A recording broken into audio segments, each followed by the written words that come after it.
This is Jerry Fry, audio historian of Pacific Pioneer Broadcasters.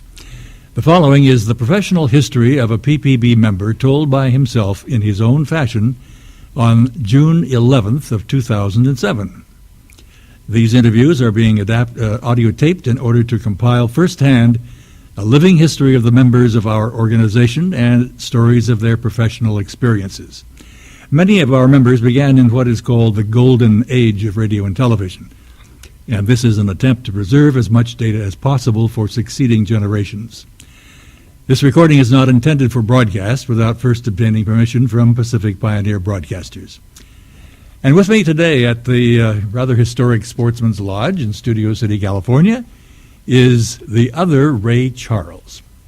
The other being his nomer for many, many years to avoid any confusion with the Ray Charles that other people may know as a blues singer and musician of many years. Ray, thanks for being with us, and I wanted to start out, as I usually do, with asking you, where were you born, and tell us a little about your upbringing, wherever that was. I was born in Chicago, September 13th, 1918. My upbringing was with two wonderful parents, neither of whom were musicians. My father, I think, was a frustrated singer. They tell me that when he and my mother were courting, he had a book of music that they would take to parties, and somebody would play and he would sing. Huh. He had two songs. One was The Last Roundup, and the other was Wagon Wheels. Oh, my gosh. Which he would sing.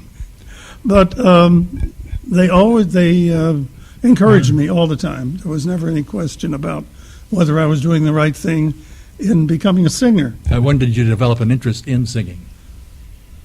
Maybe coming out of my mother's womb. Really? I'm maybe 5 years old. Mm-hmm.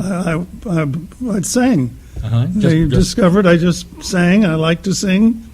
And a little later, from 8 to 13, I think, Mother belonged to a couple of charitable organizations in Chicago that had children's shows, annual children's shows. Mm-hmm. And I was in those, and so I started, I guess, when I was about 8. I remember Singing in the Rain, the first time it came out, the song. Yeah. I remember a song called Turn on the Heat from a picture called Sunny Side Up, which I think is 1929. Of course, I'm 11 by then. But I always loved to sing. And the first professional job I had, the Sinclair Oil Company had a program called the Sinclair Minstrels out of Chicago. And for some reason, they had they were going to celebrate a 13th anniversary or something, and they wanted 13-year-olds. And they had a contest, and I won. Wow. And a side story, the pianist who played my audition was David Rose. Oh, for heaven's sake. Who was about 21 at the time. He was staff pianist in Chicago. I found that out much later. Mm. And then for my audition, I sang Say It Isn't So. And the lady who was in charge of the audition said, "It's a shame they can't see his forehead when he's singing. It's so meaningful." Your forehead? My forehead. I guess I was doing something up there. My goodness. Anyway, that was that. And I was in school, and I sang in school. I sang Rafe Rackstraw in Pinafore when they used to do Gilbert and Sullivan in high schools. Mm-hmm. That's gone. And while I was in high school, I sang with a couple of little bands in Chicago for nothing. Just as I sang, there was an ABC affiliated broadcasting company, I think it was called, that Samuel Insull, a big industrialist, had a Midwest network. And I remember singing there. It was all for experience, which you can't do now.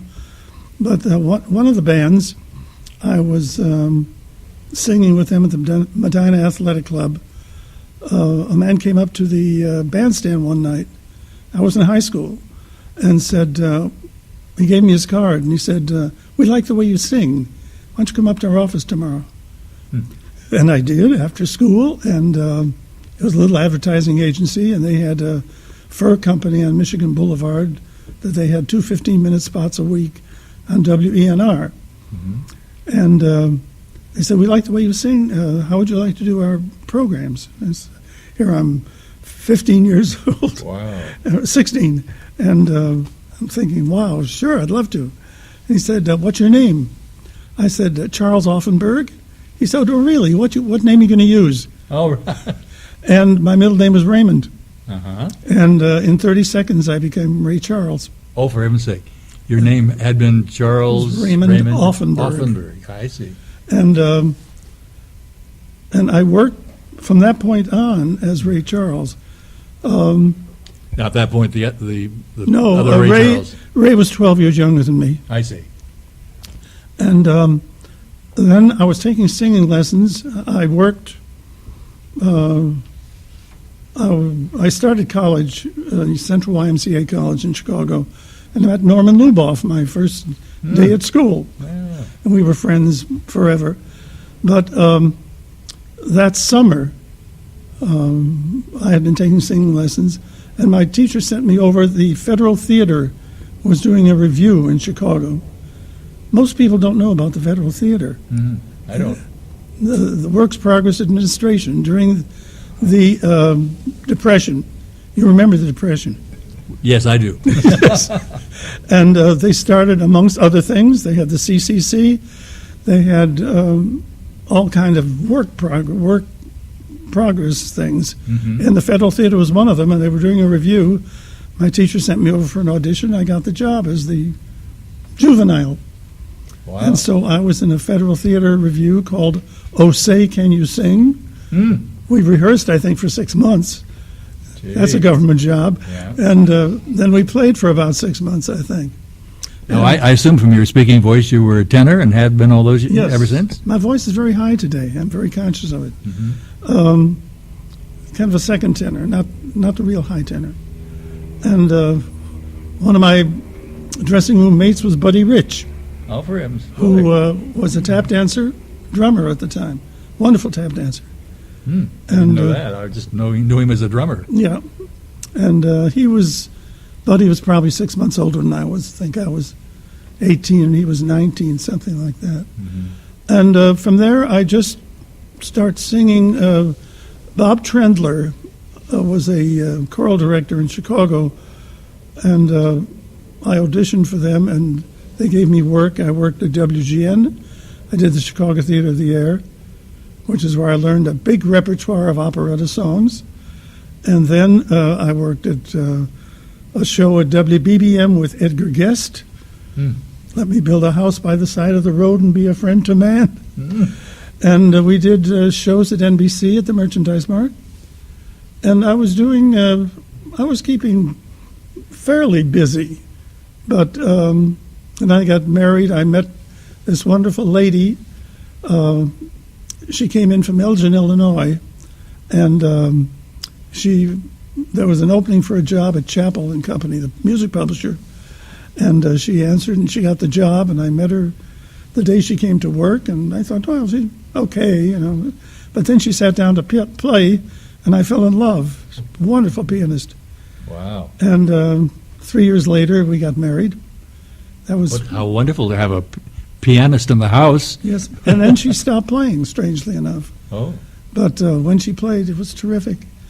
And we moved. There wasn't a lot of work in Chicago.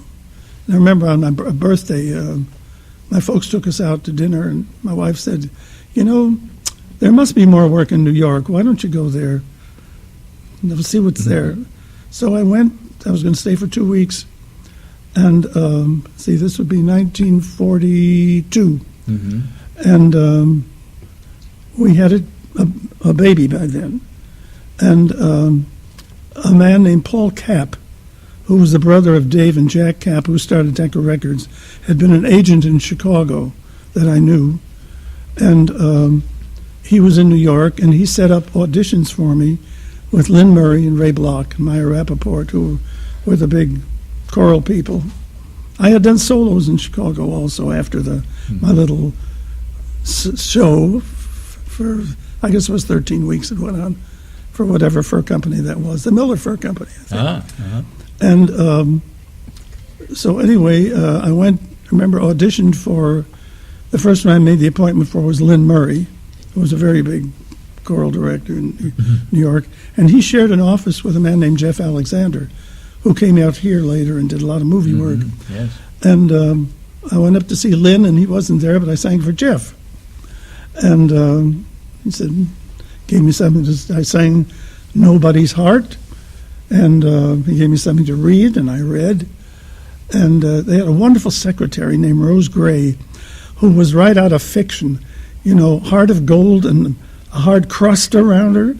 Now, you better be there if we call, because if you aren't there when we call, we're going to call somebody else. Well, a couple of days later, they called. They were doing an audition for a show.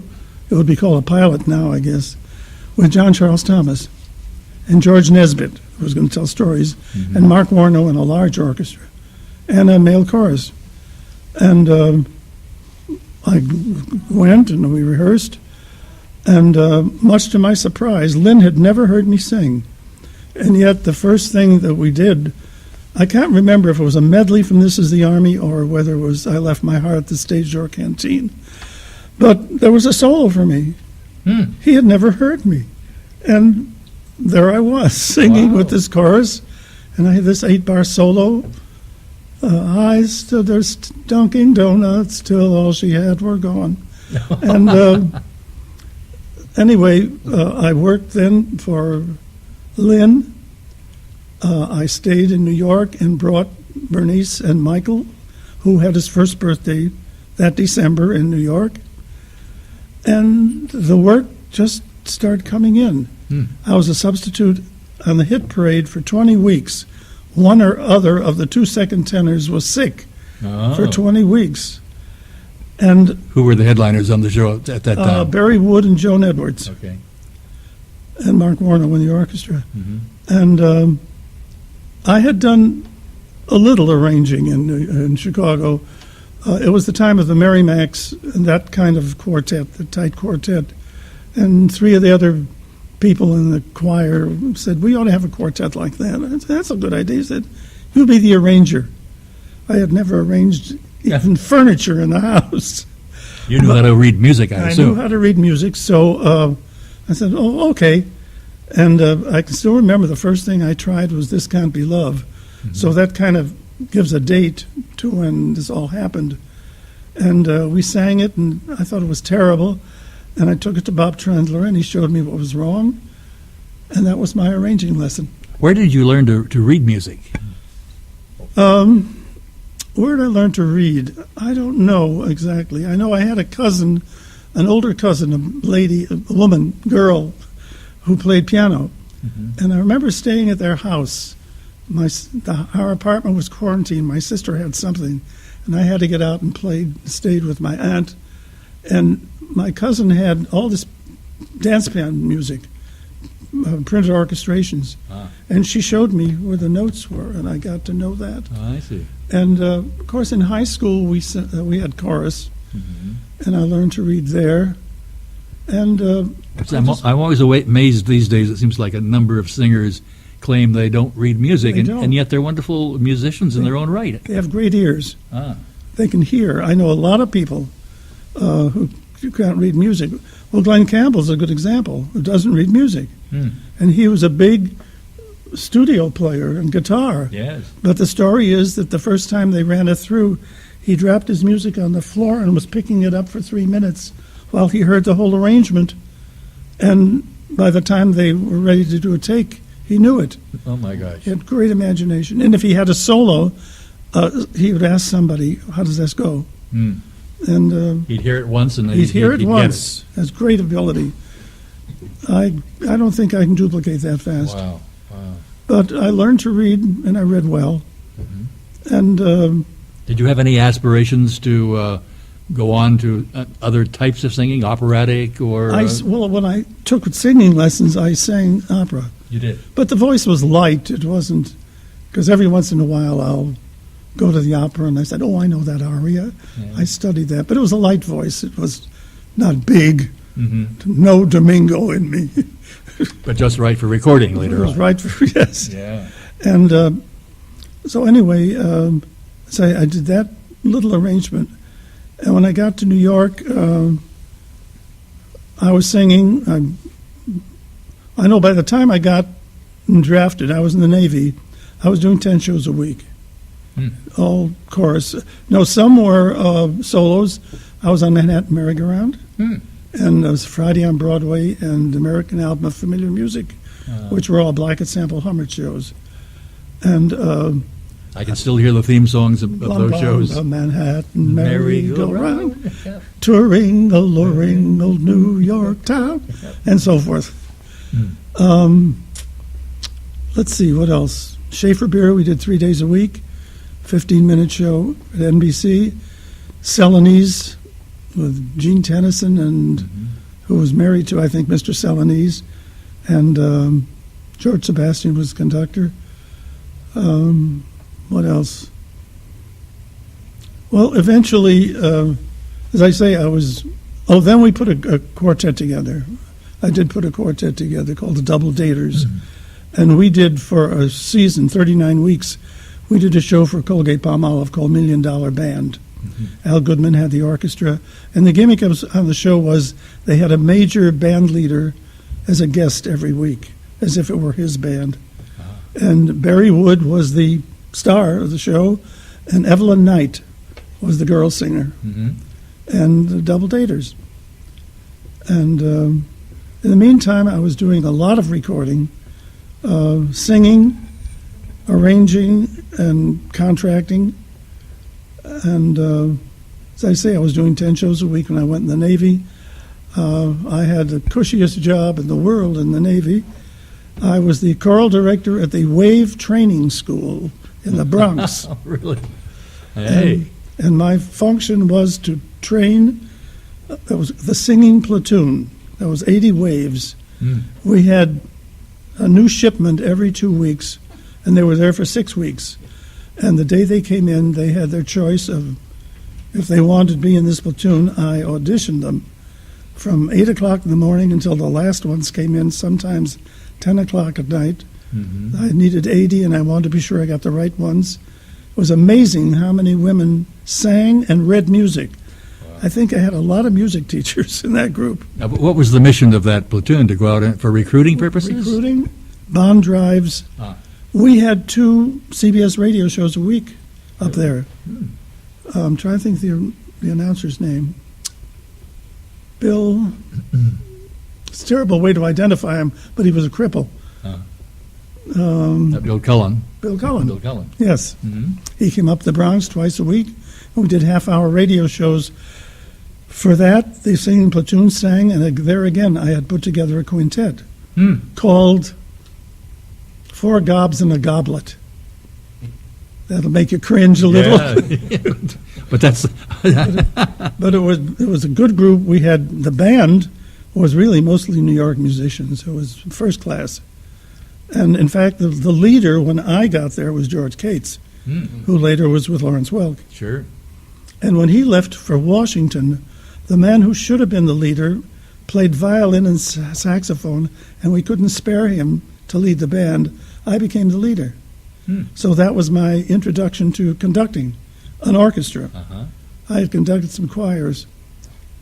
And so anyway, when I got through with the Navy, the day I was discharged, I went from Long Island to the studio on 45th Street, which was, I think, the Imperial Theater at the time, and sang, good, good. And I did that on the Bob Trout news show 5 days a week for quite a while. So they sang jingles live in those days. They Everything weren't was recorded. live. Yeah, everything was live. Jingles were live. And about this time, 1946, Lynn Murray, I was doing a show with him, and he said, I'm moving to California. Would you like to take over the chorus in Finian's Rainbow? He had the chorus, the Lynn Murray Singers, in Finian's Rainbow, which was in rehearsal then for Broadway.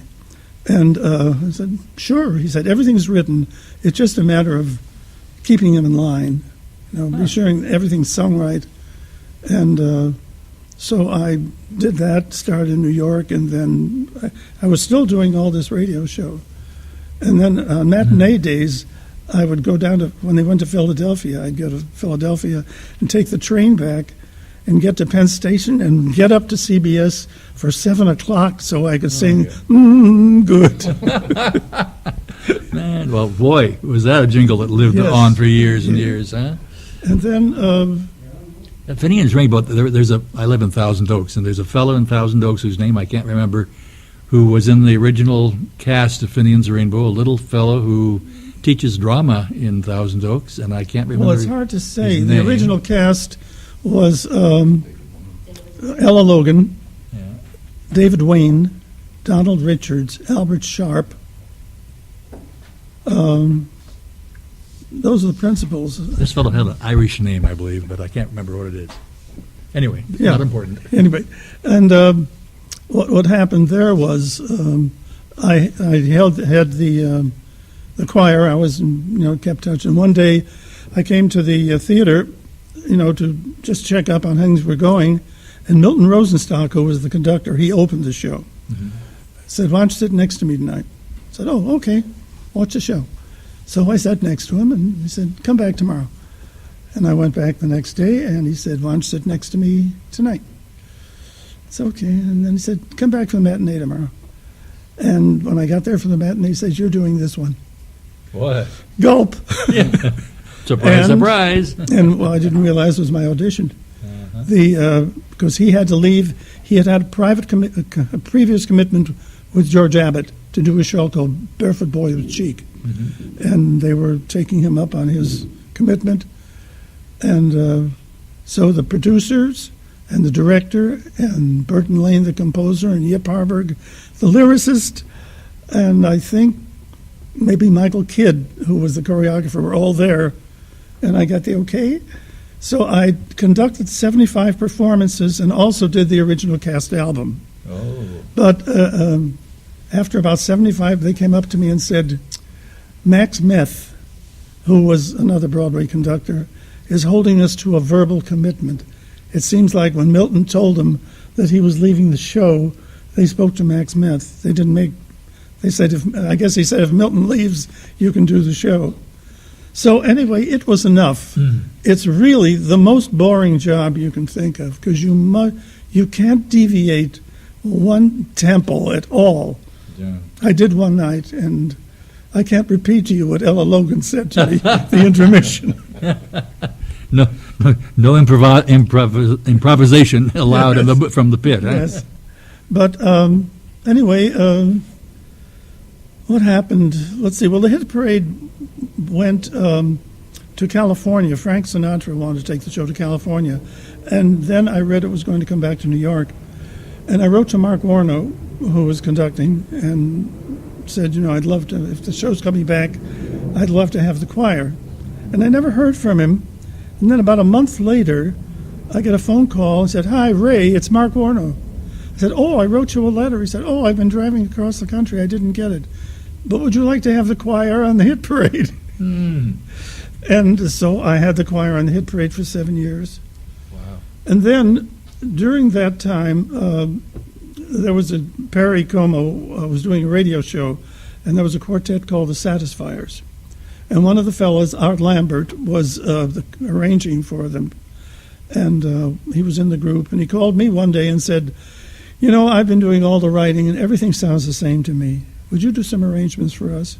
I said, "Sure, I'd love to." So I started writing for them.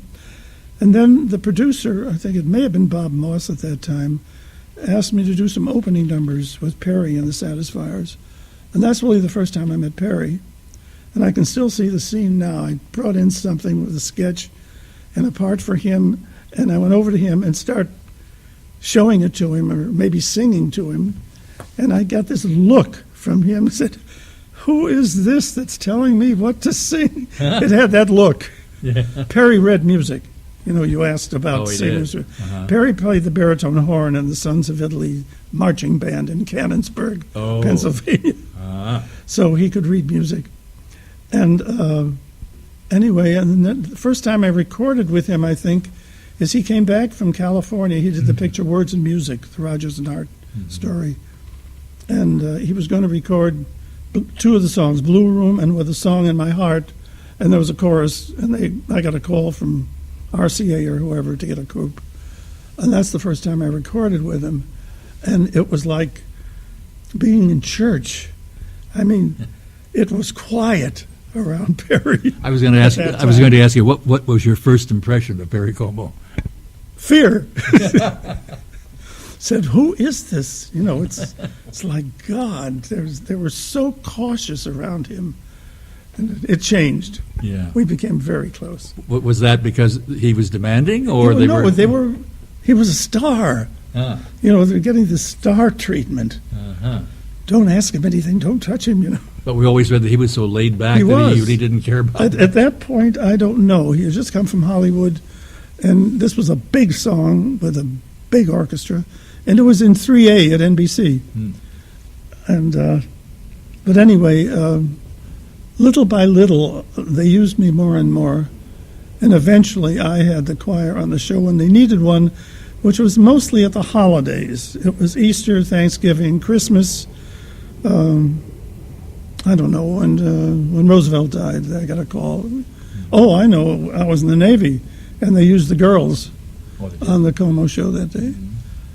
And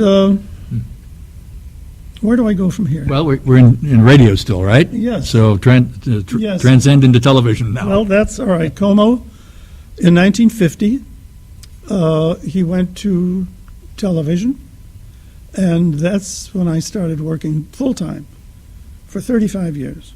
From 50 to 85, I was with him through television, records, nightclub appearances, tours, and laying out the vocals, handling all the choral work. But then the same time, I was doing the hit parade for 7 years. And in 1950, they went to television. So I was simultaneously, I was doing these two shows. You were a busy guy. I was a busy, and doing records besides. And there was a mystique about choruses, like orchestrators didn't understand how to write for them. And it's really very simple, if you stop to think about it. But I would get calls from all these arrangers to lay out a routine with a choir or with a vocal group, and then I would turn it over to them and they'd orchestrate it. And anyway, it was funny. I was doing Como and the Hit Parade, and they were both for cigarette companies. That's right. So Perry, at one point, started saying, and tune in next Wednesday when Mitch Ayers and the orchestra and the Ray Charles singers. The first time he said that, I felt like somebody had kicked me in the stomach. It was the most incredible feeling to hear your name. Yeah. But I was getting credit, so the Hit Parade would not give me a credit until Perry in 1955 went to an hour show. And then it was Kleenex and Dormeyer and Polaroid, and so then I could start getting a credit on the Hit Parade. Wow. And where are we? 57, I did. It's just like a laundry list now of people I've worked with. Well, gosh, but between those two shows, you must have worked with almost anybody that was anybody. We had all the guests. You know, I have a list, 4 pages of guests, single-spaced pages of guests who were on the Como show. And then I did a lot of specials. I did Julie Andrews' first special with Gene Kelly, wrote material for that. I think the show got an Emmy. I have 2 Emmys. Really? For music and lyrics, 2 specials, one called The First 9 Months and the other one called The Funny Side of Marriage. And the group, we started recording in 1960 maybe, first for Essex, then for MGM. I did 8 for MGM, I did 5 for Decca, and I did about 13 for Command. There were about 30 albums, and we were nominated 5 times for Grammys. And who were some of the people you remember from the Como show who were really terrific to work with? well, it was interesting at the Como show. Everybody was terrific to work with. They had such respect for Perry that I don't remember one diva in this whole 35 years. Nobody gave us trouble. Because that was going to be my next question. Who was the most difficult to work with? Nobody was difficult. You know, the names that come up: Lena Horne, Rosemary Clooney, Tony Bennett, Peter Lawford, Gary Cooper, what's her name, Shirley Booth, from all over. Well, you did some work with Bing Crosby as well, did you not? Yes. Bing, I met, I'm trying to think the first time I met him. Maybe I came out in 1968, and Nick Van Off and Bill Harbach, they brought me out here, incidentally. Van Off and Harbach brought me out to do the Hollywood Palace. Yeah. I did the last 2 seasons of that. Mm-hmm. And the month I got out, they were going to do a special with Bing. And Nick said, why don't you produce it? We'll be the executive producers. You produce the special. So I think that's the first time I met Bing. It was Bing and Bob Hope and the Supremes and Jose Feliciano and Stella Stevens, I think. I remember writing a piece of material that I liked very much for Stella Stevens, where she did Mae West and this one and that one. Yeah. And the last song was called Be Yourself. Oh, really? And Bing, then I worked with on the Palace when he was a host. I did a special with him when he was with his 4 older sons, which I got an insight into him.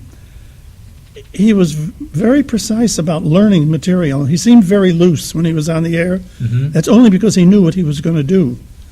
And we had this rehearsal up at CBS in the big rehearsal hall, and I got there about 15 minutes early one day, and over in the corner is Bing practicing a dance routine that they had set the day before. He wanted to do it right. And I found that to be, Bing was a guest on the Como show, and I had done a couple of medleys. I was the king of medleys. And the show was running long. It was a live show. And we said, we're going to have to make a cut. And so I figured out a cut in one of the medleys. And they said, well, go up to Bing's dressing room and tell him.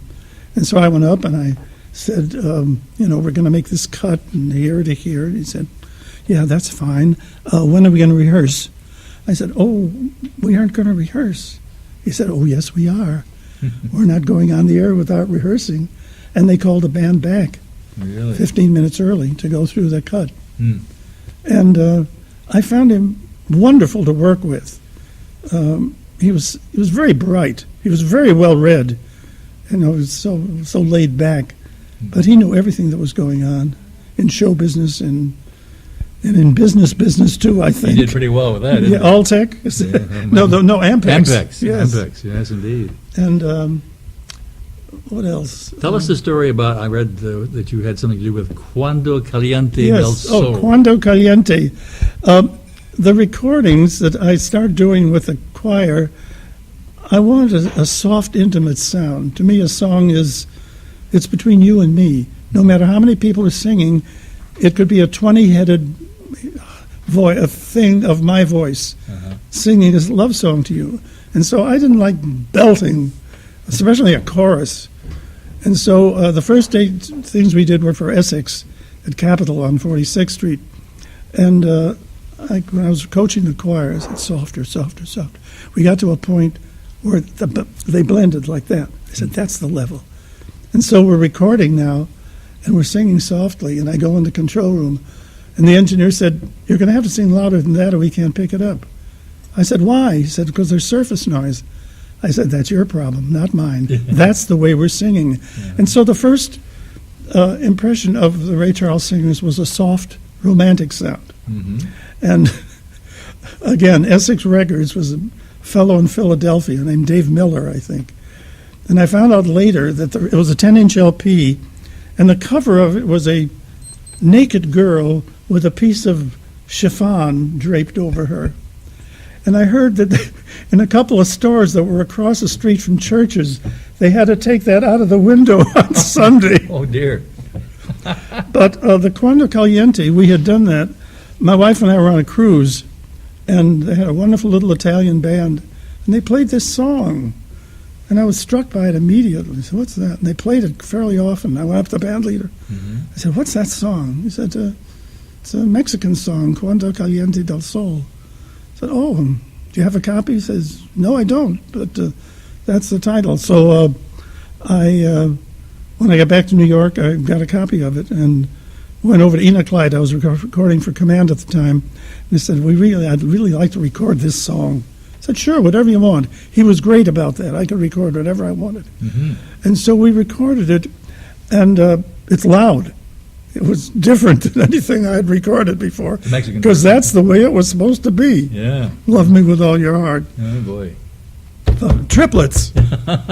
And anyway, the record's going to come out. Command had never put out singles, but they would put out a promotion record, a single.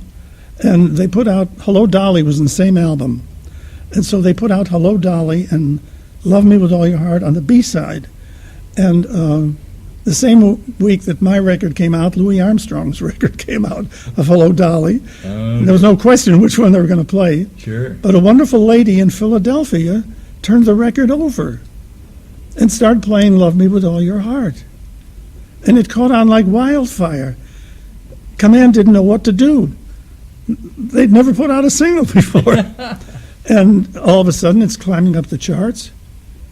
Did you know the people in Philadelphia? Gert something. Yeah, I knew her name. Yeah. I can't thank her enough. Wow. And it wound up number 2 in Cashbox, number 3 in Billboard. The album was on the charts for probably 9 months. And we had a kind of a follow-up in Al de La, which was kind of similar, and which charted also. And we were on the charts for about a year and a half between the two LPs. And we got wonderful play.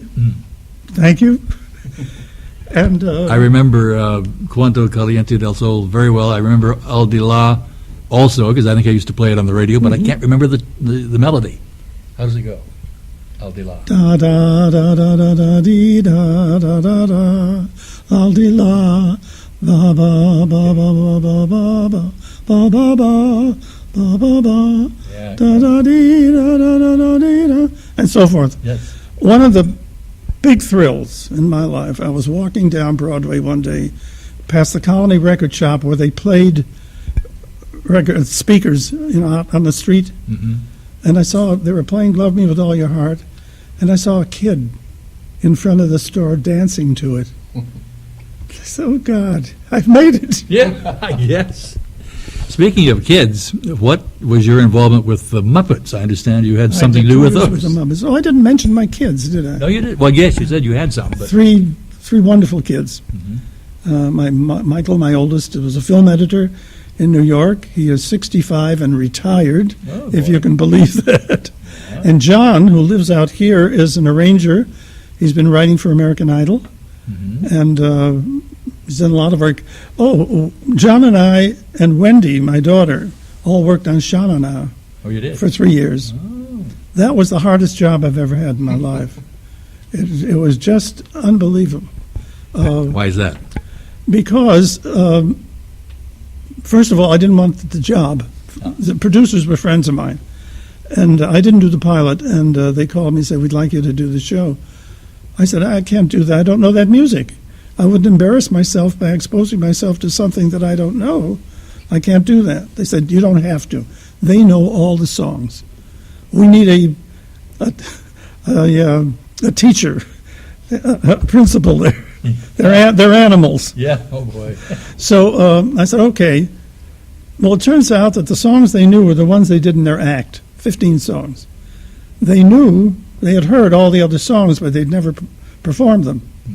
So then I had to go get the records, and because we duplicated what was on the records, lift the arrangements, write them out. We did 90 songs pre-recorded before the show started. The show was done like a patchwork.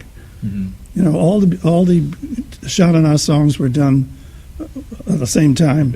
We did 90 songs in 10 recording sessions.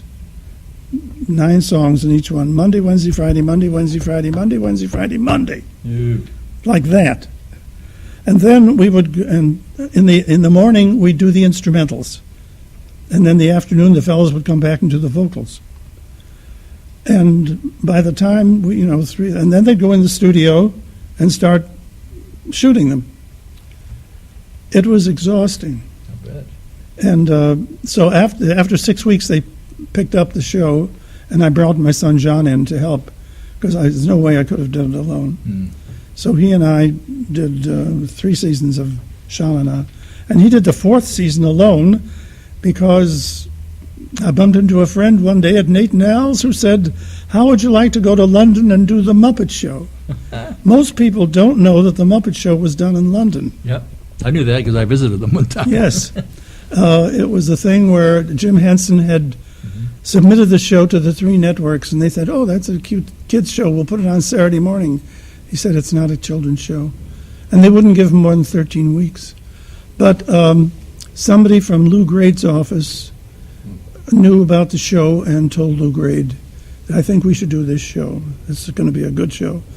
But Lou Grade said, "Yes, but you have to do it in London because they owned a studio, big studio there." Mhm. So that cost was taken care of there. So the 5 years of the Muppet Show were done in London. And I was there for 2 seasons. The first season was kind of a joke because I was still doing all kinds of things here, and I did most of it by telephone. And it's a shame. It's before email and then before Postal Express, Fed Express. Yeah. But they had a package that went over once a week or something that flew over. But the second season, I was there for 5 months. That's heaven. Having somebody pay your expenses in London for 5 months. Boy. And we lived there and we loved it. And you actually got to work with Henson at that point. Oh, yes, for 2 seasons. Yeah. And he was the closest thing I've come to know as a genius. He really was. He never intruded. He was there, and he approved, had to approve or disapprove of everything. But he let everybody, he listened to everybody. There was a big workshop. If you went to the studio, you saw the workshop Yep. where they were making all the Muppets. And they had the radio on there, and they would, they heard a song and said, "Hey, Jim, that would be a good song for the show." And he listened. He was busy all the time. If you wanted to catch him for a meeting, you either had to catch him in a stairwell as he was going someplace else, or maybe the men's room, Yeah. because he was all over the place. But that was wonderful. Sha-na-na, I told you about Sha-na-na. Glenn Campbell, Good Time Hour, you also. Yes, Glenn Campbell, when the Palace went off, 2 of the fellows who were producing the Campbell show, I didn't know them, Al Rogers and Rich Eustace, called me, and they were having Burt Bacharach, Dionne Warwick, and The Fifth Dimension, I think, on the show, and they called me to do a medley. I had never met them. Word gets around. It was like in New York. If we can go back, way back, when I was in Chicago, I used to listen to radio, and I heard these groups, Ray Block and the Swing 14, and this group and that group, and I thought, boy, that's it. And the first month we were in New York, we're sitting in the kitchen. I still see it like it was yesterday, and the phone rang. And I said, "Hello?" And says, "Ray Charles?" "Yes." I says, "I'm calling for Ray Block. Can you do the March of Time Thursday night?" Of course. And I had barely recovered when the phone rang again. I said, "I'm calling for Ted Strader. Can you do the Kate Smith Show Friday night?"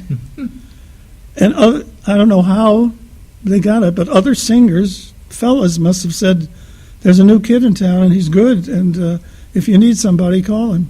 Wow. Because those 2 people did not have my phone number. And Word of mouth. so that's word of mouth, and that's jumping ahead. Where were we when I... Well, Glenn Campbell. Yes. Anyway, Rich came up to the house and told me what they wanted, and I did this medley, and it was for the last show of the season. And they called me about a month later and said, "We'd like you to do the show regularly." So I did that for a season and a half. It was a full season, and then we went on September, went off in January. And Now, one of my favorite shows is the Kennedy Center Honors every year, and I've seen your name in credits there for, I guess, since the beginning. this will be my 25th year. No, it's not the beginning. I didn't do the first 5. They didn't realize they needed me the first 5. Apparently not. But again, Nick Vanoff, who brought me out here. Right. I met Nick when he was a gopher on the Perry Como television 15-minute show. And he was so bright then. And we kind of kept in touch. And Perry was going to be the honoree.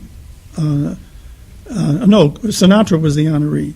And Perry was going to sing Young at Heart, and they were going to have a children's choir. And Nick called me and said, would you handle this section for us? And I did. And then there were others. I think I wound up doing 4 sections on that show. And they said, next year, we kept doing the show. And this year will be my 25th year. Wow. And talk about working with famous people. I think so. I mean, we have had everybody. Now you have to have some divas on that show. Oh, it wasn't a diva, actually. Last year we had, what was her name? I've drilled her out of my mind. Jessica Simpson. Yeah, that's right. Who, when I heard that she was going to be on, I'm thinking, why? But whoever suggested thought it would be a great idea to have her sing 9 to 5. Yeah, for Dolly Parton, right? Dolly Parton. Oh, dear. And we all shook our heads. Anyway, it was a disaster. She goofed on the show. They held the orchestra because they had to do the number over after the audience left. And then she called them and asked them not to use the number. Really? So she wasn't on the show. But we really haven't had divas there. There again, people...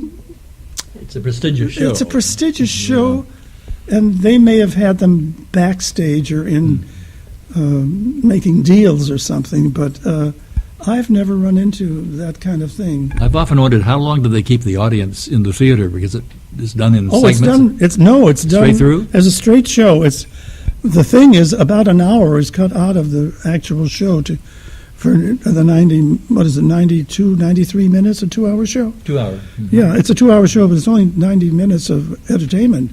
We've got, the commercials get longer and longer. And no, it's done as a regular show. We do 3 sections, have an intermission, and the audience comes back and we do 2 more. And it runs, we start about 7:45. We're usually over by 10:15, 10:30. Okay. And they try even to have the sets so that they don't have to stop.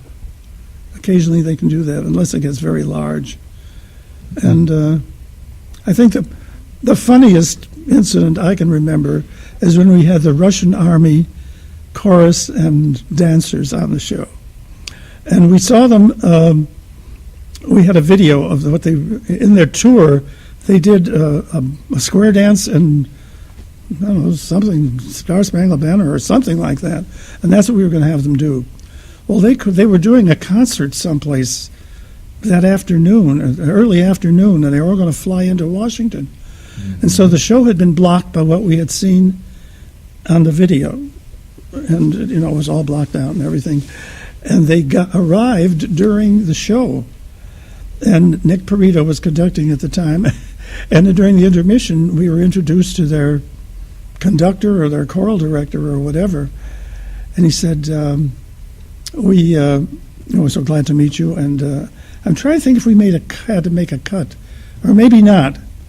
He said, when do we rehearse? I said, we don't rehearse. He said, even the circus rehearses.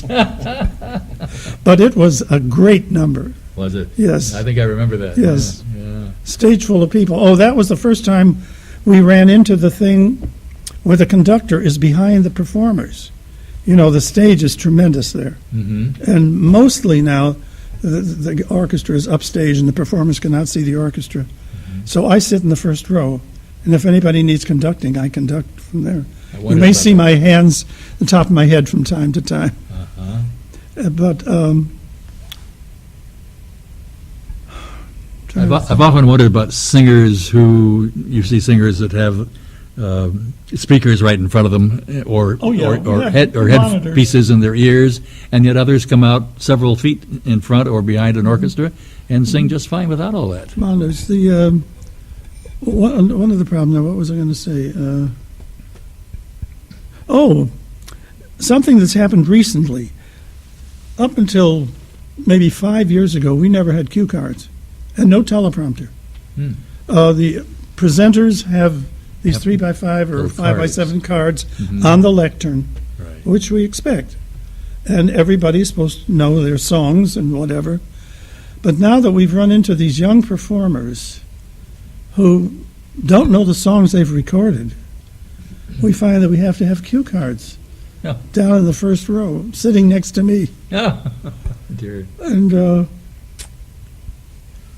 what else? At least they're not lip syncing, are they? No, nobody has lip sunk on that show. But I do, you have jobs, but this one I feel is a privilege to do. Yes, that is. It's just so classy. It's just a wonderful show. And as I say, I've gotten to work with everybody, Did I read that you composed or sang the theme song for Three's Company? I did. You did and do all of I those? did and do. Well, that was a kind of funny thing. Ted Bergman, I think, was the executive producer, and he called me. He said, "We have this new show we're doing. It's got a theme song, and we were wondering if John Ritter and Suzanne and who was the other girl could The Dark Williams? no." I can't think of her name. Dark hair. Terrible, yes. Could sing it. Said, would you come up to the rehearsal on a lunch hour and see if it works out all right? I said, sure, I'm glad to. Because they were all friends of mine. Bernie West and Mickey Ross were also producing it. And so I went up, and I worked with them for an hour. We tried singing. And after they went back to read the script, and I went out in the lobby, and Ted and Mick and Bernie and Mickey were there. And they said, well, what do you think? I said, I don't know. They said, well, we know. We want you to sing it. They'd been listening to me for an hour. Wow. So I called Julie Miller, and we went in and recorded it. But the strange thing was we had to go in every year because the Musicians Union insisted on the music being re-recorded. Oh, my God. The fact that they would pay the band every year didn't matter. They had to go in the studio and record it. So we went in 6 years. 1 year I was away, and they used our track from the previous year and recorded the band over it. Oh, my goodness. But that is funny about that. I've been doing this for 75 years. But when I tell anybody that I sing the theme on Three's Company, I'm suddenly a star. I'll bet. Yeah. My gosh. Everybody watches the show or has at some time. And the show is still on the air It's still all on over the the air. world, I'm sure. And some royalties are still coming in. Well, I was going to ask you if you're a Yes. recipient of those. I am Because- happy recipient. But you started in the business before some shows I paid did not royalties. started in the business before or after. Yeah.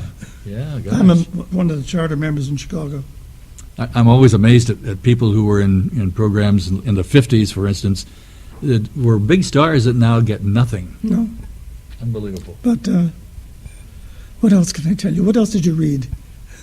Well, I've read that you mentioned your son is working with American Idol. What's your opinion of American Idol as a program to Well, I really showcase think- new singers? Well, it's certainly helped some singers. That's, the Carrie Underwood and 4 or 5 of them. Fantasia, who sang last night on the Tonys, and but I can't give an opinion because I haven't watched the show really.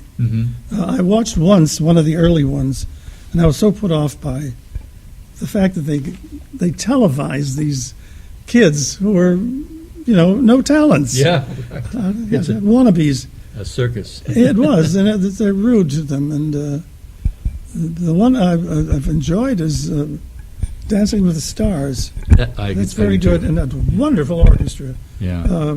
Harold Wheeler has the orchestra on it, and he does most of the arrangements. Also, the Ricky Minor, who has the band on American Idol, is wonderful.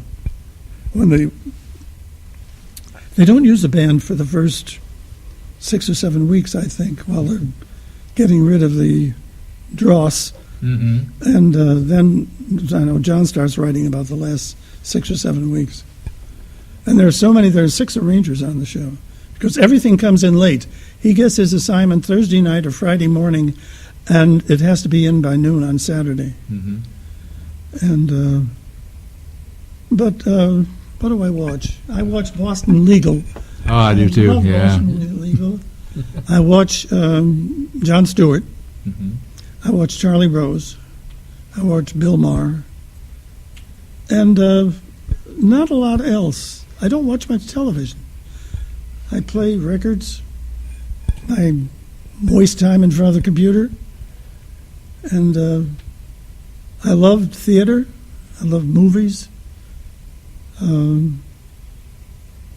remember, early movies, going to see The Jazz Singer. Mm. And was that 1927?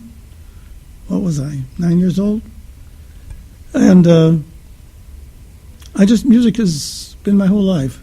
And I find myself every once in a while, not once in a while, all the time, singing. And I'll be singing a song, I'll say, why am I singing that song?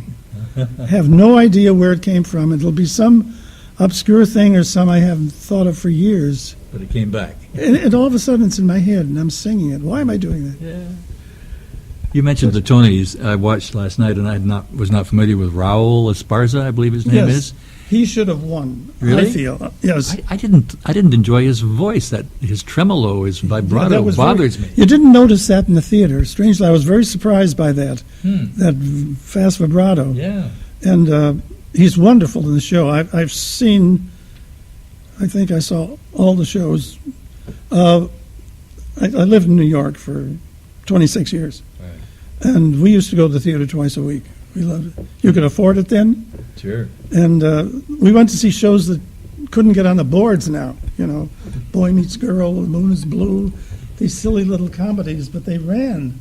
And now they would cost so much to put on, and nobody would come to them. And there was John Cullum last night. I saw him, 41 years ago in Camelot with Richard Burton? Mm-hmm. And he's still going. Yes, it sounds wonderful. Yeah. What did I see him in Urinetown, I think I saw him in New York. He was terrific. And I go to New York twice a year. I'm going on the 20th till the 5th of July. My older son lives there.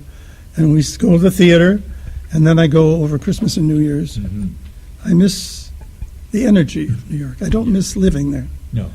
But well, we're glad you live here, and we're glad that you're part of. So am I. We're glad that you're part of Pacific Pioneer Broadcasters. So am I. It's really Delighted. a joy to come to the board luncheons and to come to the luncheons. It's wonderful. And it's camaraderie. And yeah.